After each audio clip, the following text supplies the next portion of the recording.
Құжат жобасында екі түбегейлі қағидалық мәселе айқын белгіленіп отыр. Алдымен адам құқықтары туралы бөлімде тайға таңба басқандай етіп, ұсталған, күдікке ілінген, айып тағылған әрбір адамның адвокаттың көмегін пайдалануға құқылы екендігі енгізу ұсынылып отыр. Бұл адам тағдыры таразыға түскен алғашқы сәттен бастап іске қосылатын адам құқын қорғаудың нақты тетігі болады.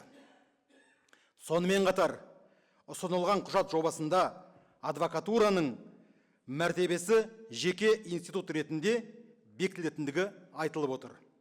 Бұл адвокатураның әрбір адамның сот арқылы қорғану құқығын іске асыруға және заң көмегін алуына жәрдемдесетін құрылым ретінде танылатындығын көрсетеді.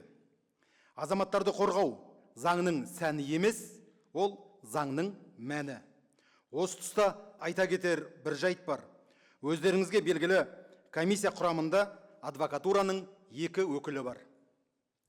Мен және белгілі адвокат, құқық қорғаушы Айман Умарова. Бұл ұсыныстарды біз бірлесе отырып пысықтадық.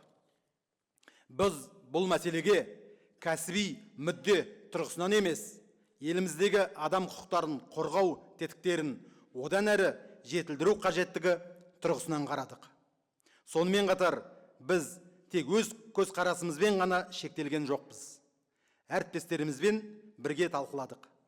Өңірлік адвокаттар алқаларының басшыларымен, тәжірибелі адвокаттармен кеңестік.